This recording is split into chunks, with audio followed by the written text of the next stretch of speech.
होगी इसमें। तो क्वेश्चन देखिए क्या है, a round balloon of radius small R. तो हमारे पास एक राउंड बलून है और उसका जो रेडियस है वो स्मॉल आर दे रखा है। A round balloon of radius small R subtends an angle alpha at the eye of the observer while the angle of elevation of its center is beta. While the angle of elevation of its center centre का जो angle of elevation है वो beta है और angle alpha at the eye of the observer while the angle of elevation of its center is beta. Prove that the height of the center of the balloon is r sin beta cosec alpha by 2. अब देखिएगा अभी तक हमने क्या करा है, अभी तक हमने जितने भी क्वेश्चंस देखे हैं उसमें ये बोला कि जैसे कोई टॉवर हो गया तो टॉवर का जो टॉप है उसका कुछ एंगल ऑफ एलिवेशन हो गया, ऐसे ही कोई बिल्डिंग है, बिल्डिंग का टॉप हो गया, या हम एक टॉवर पर खड़े हुए हैं, टॉवर ऊंचा है और बिल्डिंग छोटी है तो हम टॉवर के टॉप से बिल्डिंग का बॉटम देख रहे हैं। तो मतलब हम ना किसी एक सिंगल पॉइंट को देख रहे होते हैं, किसी सिंगल पॉइंट को, किसी एक जगह पर हमारी नजर रहती है। अब इस वाले क्वेश्चन में, ये क्वेश्चन थोड़ा सा अलग है। इस वाले क्वेश्चन में क्या है, a round balloon of radius R subtends an angle alpha at the eye of the observer. तो पूरा का पूरा जो राउंड बलून है वो पूरा बलून वो आई ऑफ द ऑब्जर्वर पर एंगल अल्फा बना रहा है। तो वो देखिएगा किस तरीके से करना है आपको। आपने क्या करा कि पहले तो राउंड बलून बना लिया यहाँ पर, ठीक है। तो हम ये कहेंगे कि ऐसे हमारे पास एक बलून हो गया और उसके बाद यहाँ पर जो नीचे की तरफ ग्राउंड है, तो ग्राउंड पर ये ग्राउंड हो गया, ठीक। और यहां से हम ये कहेंगे कि इस जगह पर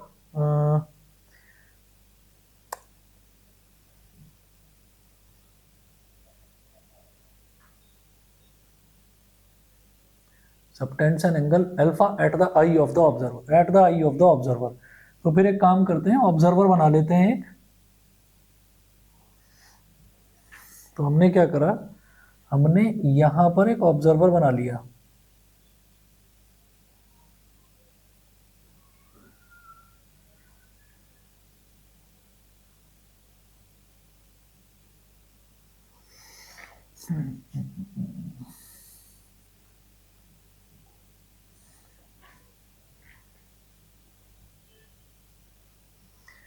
तो यहां पर हमने एक ऑब्जर्वर बना लिया। अब ये मान लीजिए ये ऑब्जर्वर है और ये इसका इसकी जो हाइट है ऑब्जर्वर की वो ए बी हो गई, ठीक है। अब ये जो ऑब्जर्वर है, ये जो ऑब्जर्वर है यहां से ये इस बलून को देखता है, ठीक है। तो बलून को देखता है तो वो एंगल ऑफ एलिवेशन जो उसकी आई पर बन रहा है वो बन रहा है अल्फा। तो वो कैसे बनेगा, वो इस तरीके से बनेगा कि आप ये देखिएगा कि यहां से आपने एक लाइन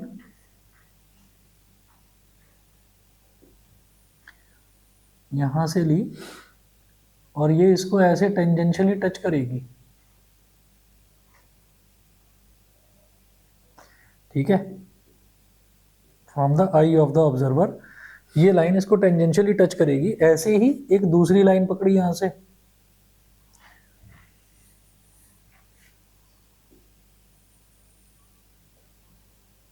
जो यहां पर इसको टेंजेंशियली टच करेगी, ठीक है। तो वो इस बलून को देख रहा है तो वो जो पूरा एंगल बन रहा है ना बीच में, वो पूरा एंगल अल्फा बन रहा है, पूरा एंगल जो है वो अल्फा बन रहा है। उसके बाद अब क्या करना है, अब आप ये देखिएगा, हमने ये कहा भाई ये तो ऑब्जर्वर की हाइट है, ऑब्जर्वर की हाइट है, तो ऑब्जर्वर की जो आई है ना, ऑब्जर्वर की आई से ग्राउंड के पैरेलल एक डॉटेड लाइन ड्रॉ कर ली ऐसे, ठीक है। अच्छा जी, अब इन्होंने एक चीज और बोली है कि angle of elevation of its round balloon of radius small R subtends an angle alpha at the eye of the observer. तो आई ऑफ द ऑब्जर्वर पर वो एंगल अल्फा बना रहा है। While the angle of elevation of its centre is beta. मतलब जो ये balloon है, बलून का जो सेंटर है ना, बलून के सेंटर का जो एंगल ऑफ एलिवेशन है कहाँ से, ऑब्जर्वर की आई से, वो बीटा होगा, ठीक है। तो यहां से आपने क्या करा,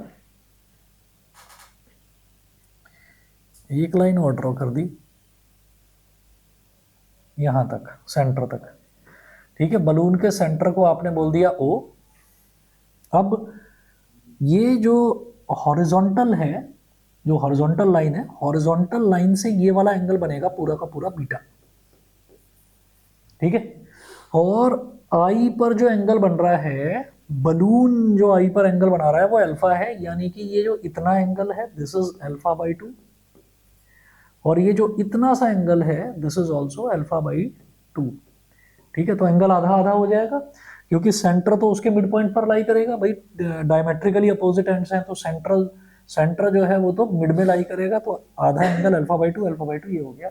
चाहे तो दो ट्राइंगल बनाकर कॉन्ग्रुएंट करके भी बता सकते हो, है ना, पर उतना जरूरी नहीं है करना। वो बोल रहे हैं prove that the height of the centre of the balloon is R sine beta cosec alpha by 2, ठीक है। तो आपको क्या करना है, height of the centre of the balloon मतलब यहां से लेकर और यहां तक, ये आपको ये निकालना है और ये प्रूव करना है कि ये कितना होगा। तो देखते हैं जरा।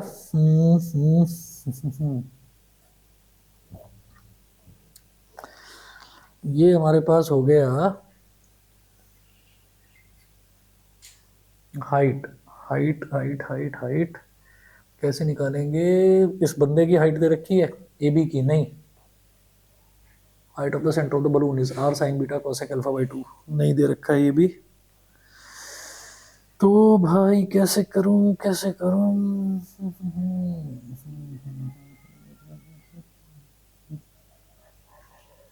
हाइट कहां से निकाल रहे हैं, यही है भाई। इन्होंने जो हाइट निकाल रखी है, इन्होंने हाइट जो है वो आई लेवल पर ही निकाल रखी है, हाइट उसकी ग्राउंड से नहीं निकाल रखी, इन्होंने आई लेवल से ही हाइट निकाल रखी है। तो फिर क्या करेंगे,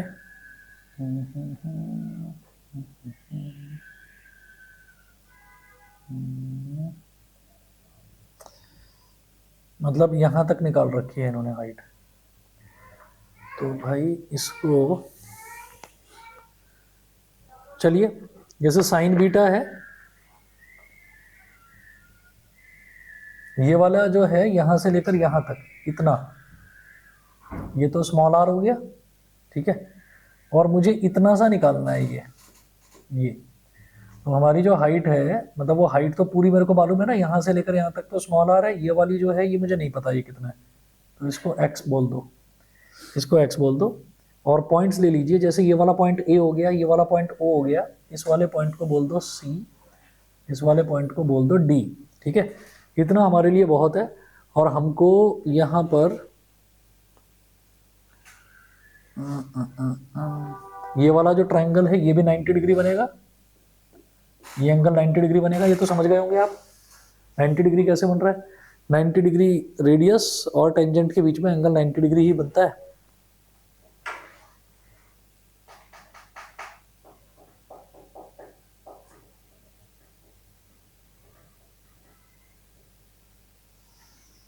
तो एक काम करते हैं, देखिए ये साइन बीटा और कॉसेक अल्फा बाई 2 निकाल लेते हैं बस, है ना। तो यहाँ पर हम करेंगे साइन बीटा निकालिए पहले, सबसे पहले तो बीटा देखना जरा कहाँ से कहाँ तक है, बीटा यहाँ से लेकर यहाँ तक, ये पूरा एंगल बीटा है। तो ट्राइंगल कौन सा लेंगे, O D A, in triangle O D A,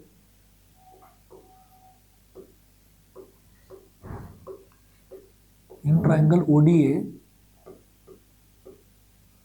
sine beta is equal to, in triangle O D A, हाँ जी, साइन बीटा कितना हो जाएगा, परपेंडिकुलर अपॉन हाइपोटेन्यूज, तो परपेंडिकुलर क्या हो गया ओडी, और 90 के सामने वाला हाइपोटेन्यूज क्या हो जाएगा एओ, ओडी अपॉन एओ, ओडी अपॉन एओ। अब ओडी कितना है, ओडी है भाई आर प्लस एक्स, या ओडी तो पूरी हाइट ही है उसकी,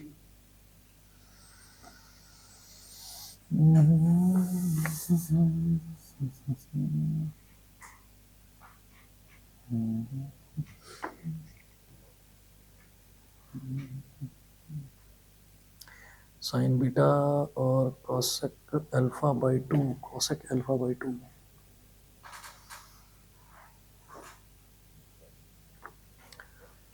चलिए ओडी को पूरे को हाइट ही बोल दो,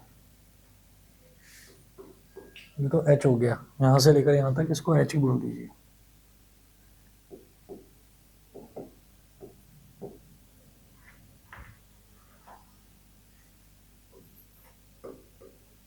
तो sine beta is equal to H upon A O. A O कितना है ये हमको नहीं पता, लिख लो बस ए ओ। ठीक है जी, ये हो गया। साइन बीटा के अलावा मेरे को चाहिए कॉसेक अल्फा बाई टू। तो इन ट्रायंगल, हाँ जी, अल्फा बाई टू कहाँ निकालेंगे? ये ऊपर वाले ट्रायंगल में अल्फा बाई टू निकालने का कोई मतलब नहीं, नीचे वाले में निकाल लेंगे, मतलब ओ सी ए में, इन ट्रायंगल ओ सी ए,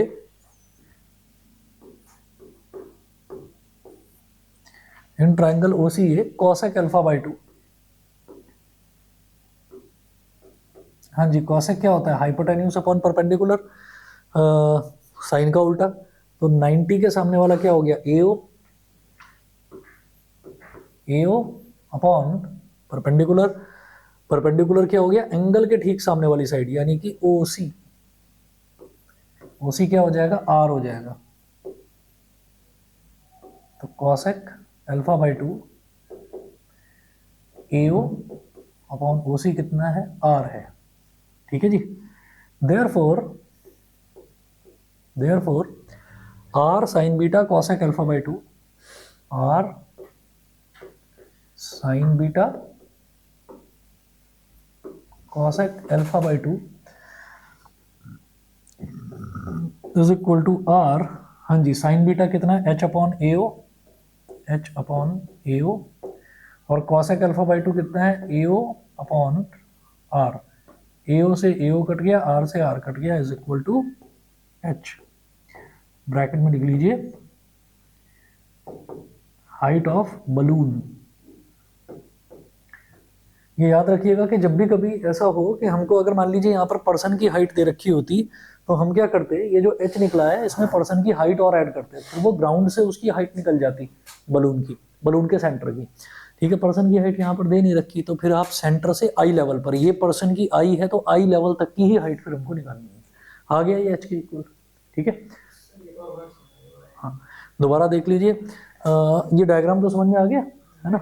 अब आप ये देखिए कि जब भी कभी ऐसा होता है ना कि मेरे को हाइट प्रूव करनी है, कि जो हाइट है वो R sine beta cosec alpha by two के इक्वल होगी, ऐसे हमको प्रूव करना है, तो आप क्या करें, यहाँ पर हाइट को इसके बराबर प्रूव करने में तो थोड़ा सा मुश्किल आएगी। आप क्या करिए, आप ये वैल्यूज निकाल लो, sine beta by two, sine beta पहले तो साइन बीटा किस में निकलेगा? आप ये देखिए, ये वाला, ये यहाँ से लेकर सेंटर से आई लेवल पर जो एंगल बन रहा है वो है बीटा।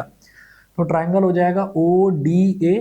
ठीक है, अब जैसे हमने ये देखा ना कि बलून यहाँ पर है, यार बलून थोड़ा सा ऊपर भी हो सकता है, तो बलून थोड़ा सा ऊपर होएगा, तो ये जो हमारा लाइन आ रही है ना, ये ओसी, ये जरूरी नहीं है कि ये यहीं से टच करती भी जाए, हो सकता है रेडियस इस तरफ हो, बलून थोड़ा सा इस तरफ हो, रेडियस इस तरफ हो।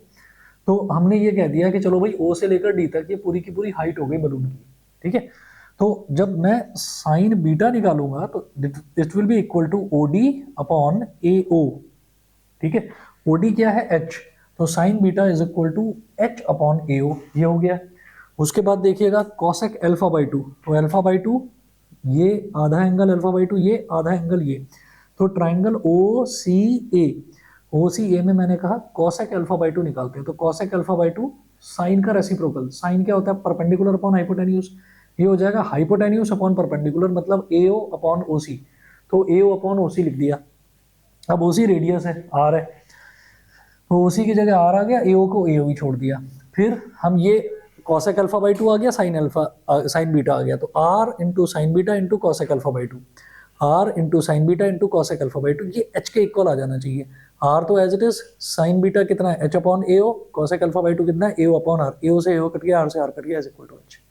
सही है, ठीक। चलिए जी, ये और बताइए, और कोई डाउट हो? हाँ भाई, है कुछ? अच्छा,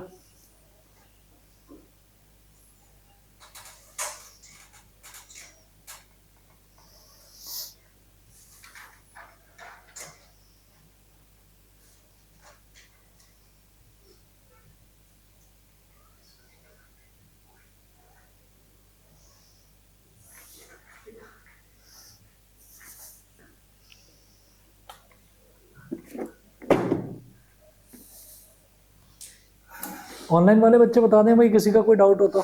स्पर्श, अमोलिका, अक्षित, नायरा, कोई डाउट हो तो बताइए।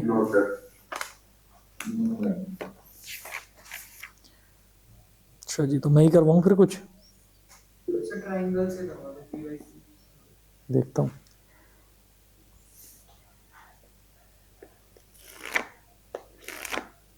अभी देख रहा हूँ अक्षता, 1 मिनट।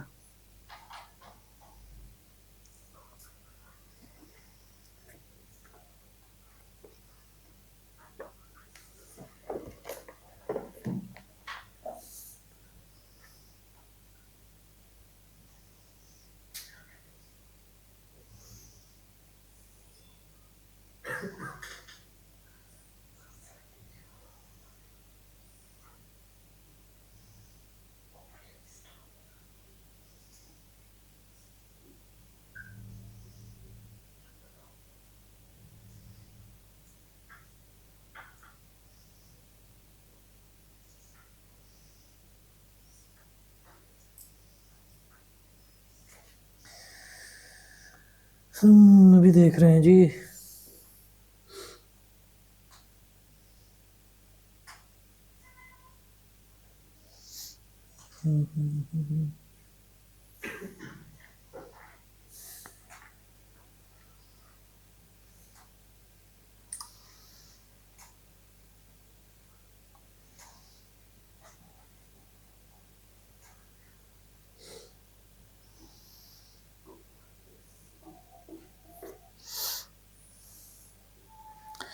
क्वेश्चन नोट करिएगा।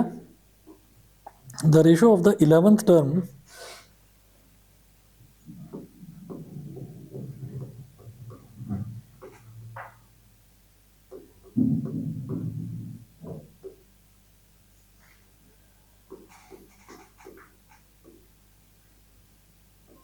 of the 11th term to the 18th term of an AP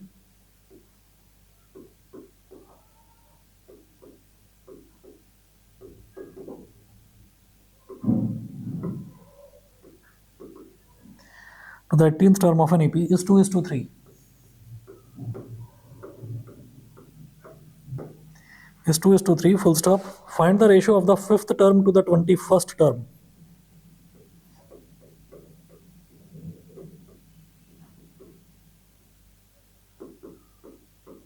Find the ratio of the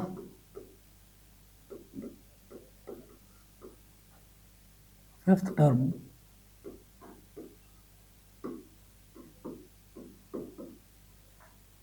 to the 21st term, full stop. Also find the ratio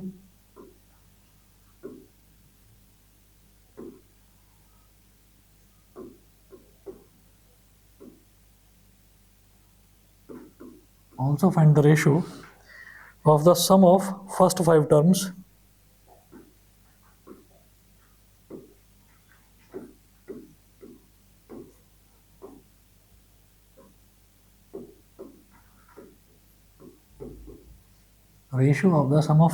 terms to the sum of first 21 terms.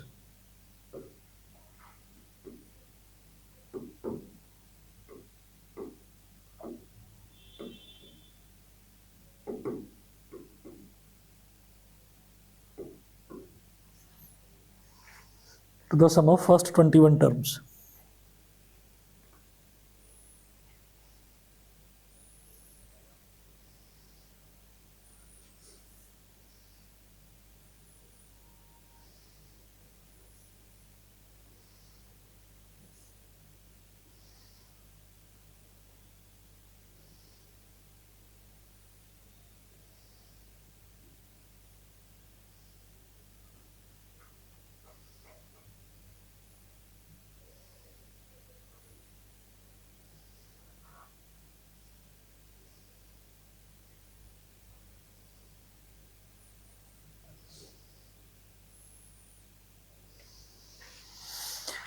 हाँ जी, the ratio of the 11th term to the 18th term of n AP is 2:3.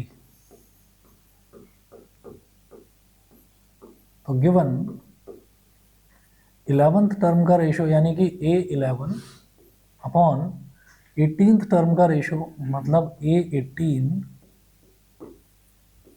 Is equal to 2:3, 2/3 ये हो गया है ना। A11 upon A18 इनका जो ratio है ये हो गया। और इसके बाद देखिएगा कि A11 क्या हो जाएगा, A plus 10D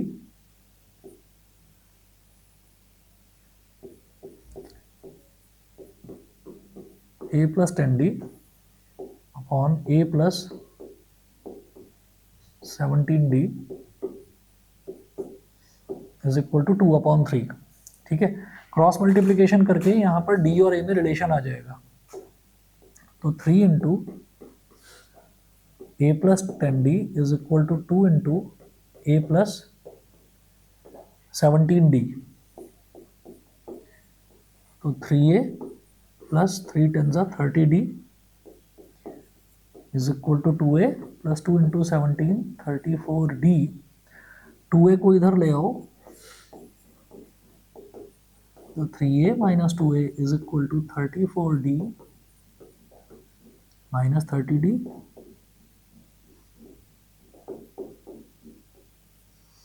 A is equal to 4D। A is equal to 4D, ये हो गया।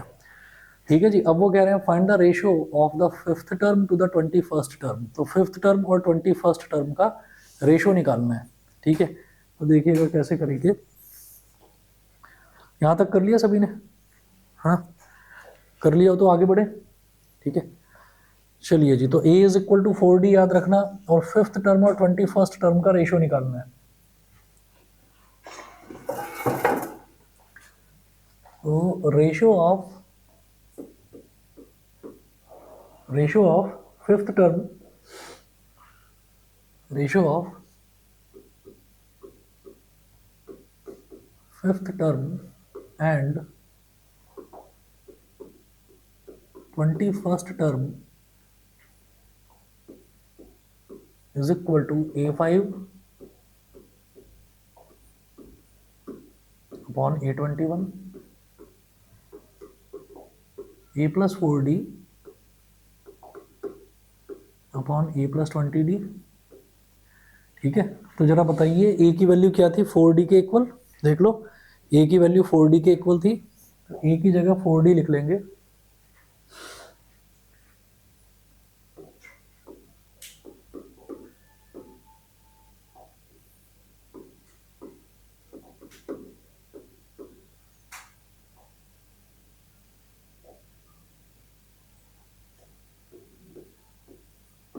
Four D plus 4D 8D, 20D plus 4D 24D, 8 1 जा 8, 8 3 जा 24, 1/3, यानी कि 1:3। ये रेशो हो गया। ठीक है, किसका रेशो हो गया? ये हो गया 5th टर्म और 21st टर्म का। ठीक है, फिर उसके बाद इस क्वेश्चन में देखिए और क्या पूछा था इन्होंने पूछा था also find the ratio of the sum of first 5 terms to the sum of first 21 terms, है ना। तो sum of first 5 terms to the sum of first 21 terms ये भी निकालना है। तो S5 अपॉन S21 ये निकालना है। देखिएगा कैसे करेंगे।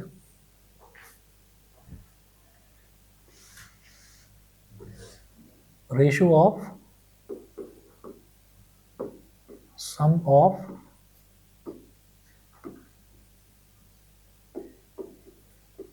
First 5 terms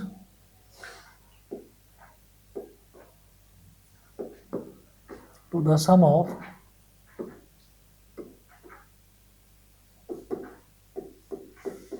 first 21 terms। इसका मतलब S5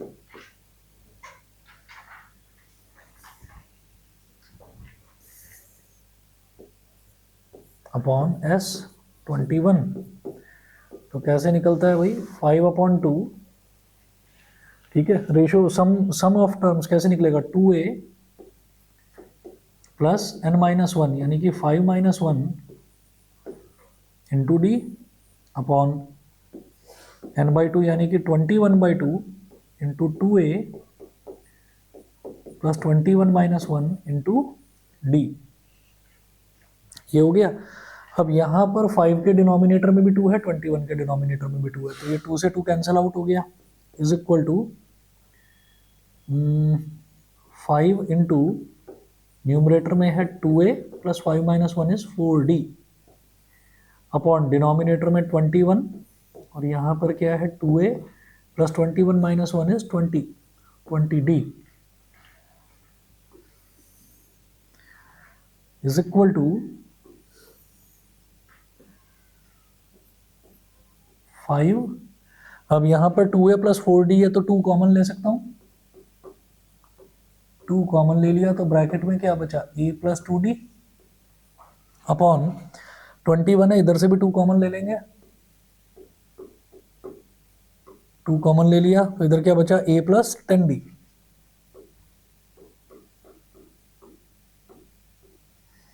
टू से 2 कट गया, 5। हाँ जी, a की वैल्यू कितनी है, 4d, 4d plus 2d upon 21, 4d plus 10d। तो 5 multiplied by 4d plus 2d is 6d upon 21 multiplied by 4d plus 10d is 14d। d से d कट गया, 3 2 ज़ा 6, 3 7 ज़ा 21, 2 1 ज़ा 2, 2 7 ज़ा 14। इसका रेशो आ गया 5 अपॉन 49, यानी कि 5 रेशो 49। बताइए, क्लियर? क्लियर है जी? ऑनलाइन वाले बताएं, इप्शिता, नायरा, अक्षित, मोनिका, स्पर्श, क्लियर? ठीक है, चलिए जी, एक और देखिएगा फिर।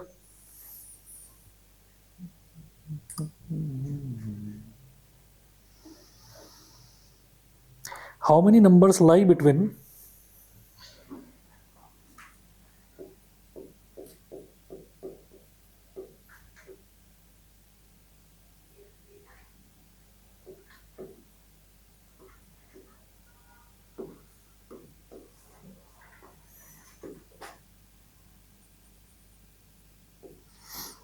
how many numbers lie between 10 and 300, which one divided by 10 and 300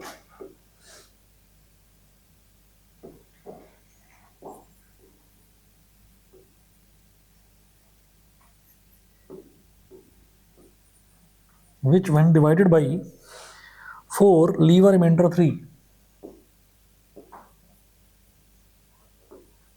leave a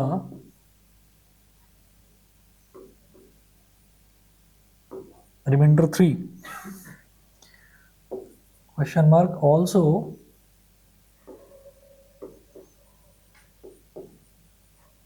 find their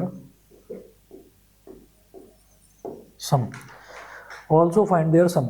ठीक है जी, अब जरा इसमें देखिए क्या करेंगे, how many numbers lie between 10 and 300, तो 10 और 300 के बीच में कितने नंबर्स हैं जिनको अगर 4 से डिवाइड करें तो वो 3 रिमाइंडर छोड़ेंगे। आप ऐसे ही सोचो कि अगर मान लीजिए मेरे पास एक नंबर है, मान लो 7 है, 7 है, तो 7 को अगर मैं 4 से डिवाइड करता हूँ तो 3 छोड़ेगा रिमाइंडर, रिमाइंडर 3 आएगा। अब हाँ, तो रिमाइंडर 3 आएगा।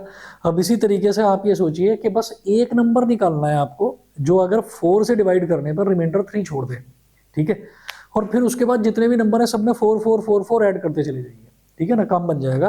तो अब आप वैसे भी सोचो कि अगर मेरे पास 7 है तो 7 को 4 से डिवाइड करता हूँ तो रिमाइंडर में 3 आ जाएगा, भाई 4 1 ज़ा 4, 7 माइनस 4 इज 3, तो रिमाइंडर आ गया 3। फिर अगला नंबर सोचिए, 7 के बाद आप 4 ऐड कर दो उसमें 11, अब 11 को 4 से डिवाइड करिए तो 4 2 ज़ा 8, 11 माइनस 8 इज अगेन 3, तो फिर रिमाइंडर 3 आ गया। 11 में फिर 4 ऐड कर दो 15, तो 15, यानी कि 4 3 ज़ा 12, 15 माइनस 12 इज अगेन 3। तो एक नंबर निकालना है 4 से डिवाइड होने वाला जो 10 से बड़ा हो, तो 10 से बड़ा एक नंबर सोचो ना जरा, क्या है, 11, ठीक है। तो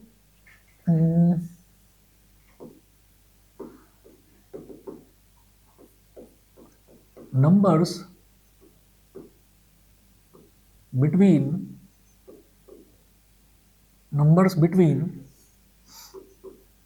10 and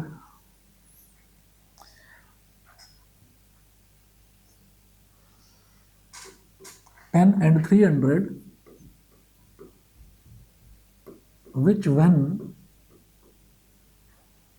divided by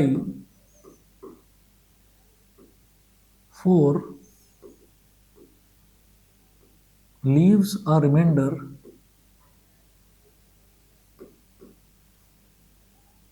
3 are, कौन कौन से नंबर हो गए, एक तो हो गया 11, 11 में 4 ऐड करो 15, 15 में 4 ऐड करो 19, ऐसे चलते जाओ, आगे चलते जाइए ऐसे।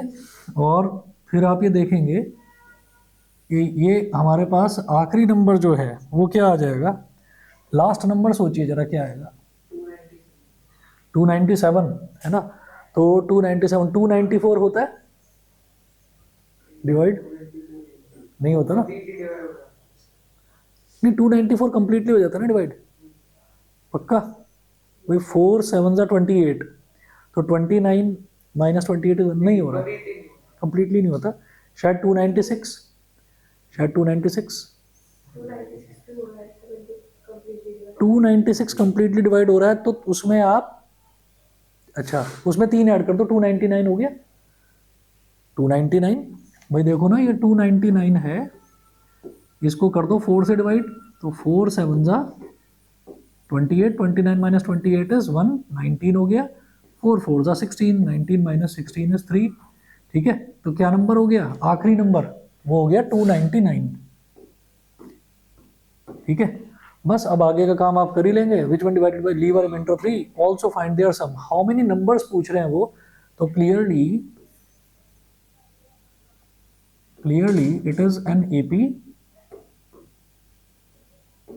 clearly it is an AP where, clearly it is an AP where हमारा जो फर्स्ट टर्म है a is equal to 11 and common difference तो 4 ही है, क्योंकि सबको 4 से ही तो डिवाइड कर रहे हैं, और रिमाइंडर बराबर बराबर आता जा रहा है सब में 3, तो कॉमन डिफरेंस हो गया 4। a हो गया 11, कॉमन डिफरेंस हो गया 4, और ये जो है ये लास्ट टर्म है। ठीक है, last term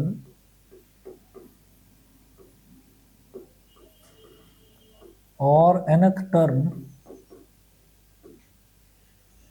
is equal to 299। तो nth टर्म का क्या होता है भाई, an इज इक्वल टू 299। तो a plus n minus 1 into D is equal to 299। तो a क्या है 11 plus n minus 1 into D क्या है 4 is equal to 299। n minus 1 into 4 is equal to 299 minus 11। तो 299 में से अगर 10 जाएगा तो 289, 288 हो गया।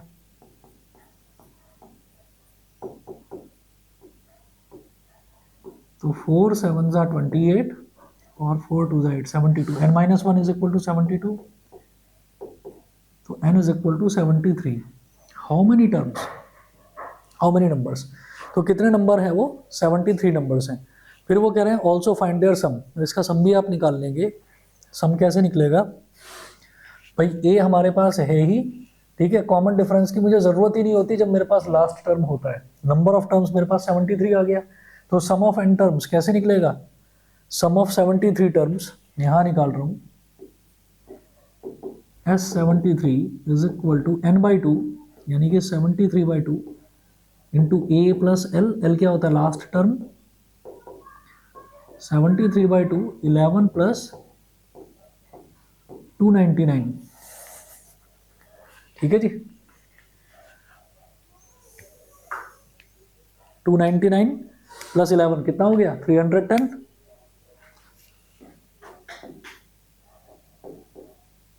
73/2 कितना हो गया 155, 155। ठीक है, और 73 इंटू 155,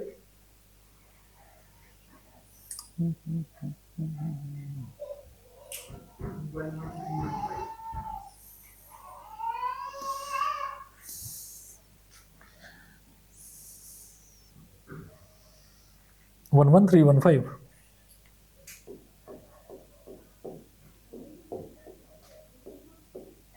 11315 ये हो गया। ठीक है जी, अगला देखते हैं भाई, क्वेश्चन एक और है।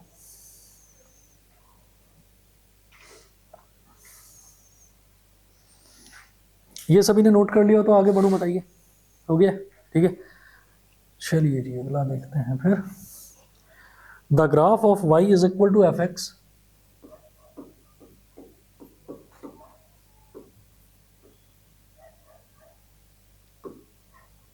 The graph of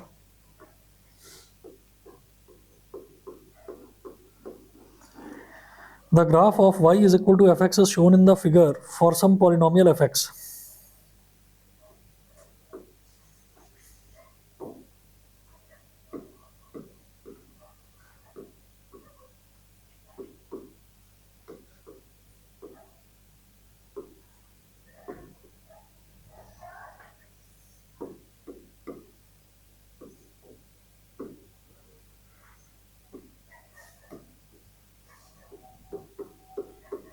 For some polynomial fx, तो ग्राफ देखिएगा क्या दे रखा है,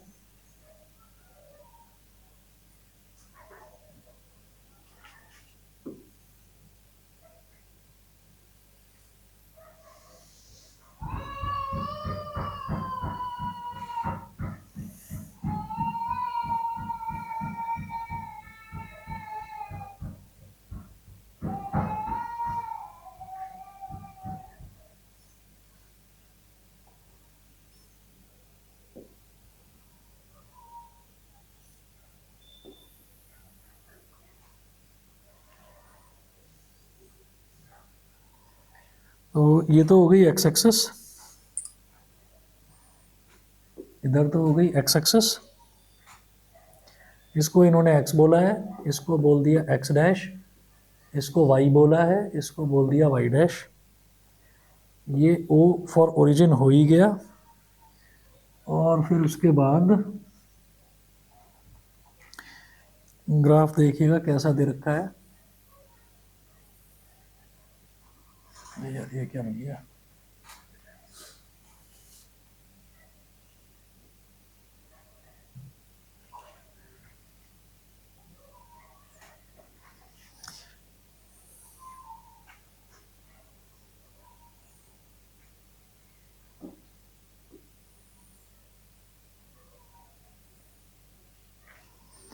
ये ग्राफ दे रखा है y is equal to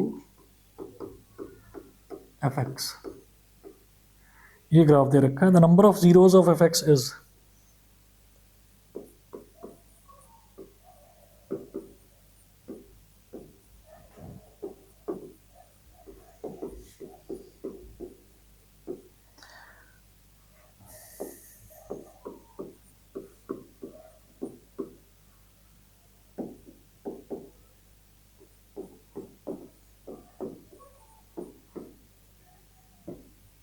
number of zeros बताइए कितने होंगे इसके, जीरो ही होंगे ना भाई, क्योंकि ये ग्राफ जो है एक्स एक्सिस को कहीं टच ही नहीं कर रहा है। अगर ये ग्राफ एक्स एक्सिस को दो जगह टच कर रहा होता तो दो जीरोज हो जाते, एक जगह टच कर रहा होता तो एक जीरो। क्योंकि ये ग्राफ कहीं पर टच ही नहीं कर रखा है, कर रहा है एक्स एक्सिस को, तो नंबर ऑफ जीरो जीरो हो जाएंगे, एक भी जीरो नहीं होगा। बताइए भाई, क्लियर है?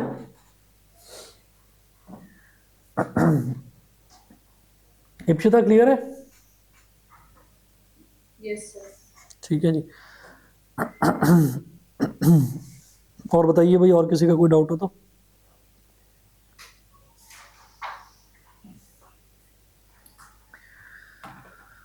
नहीं है, बस फिर इतना ही कर लेते हैं, है ना?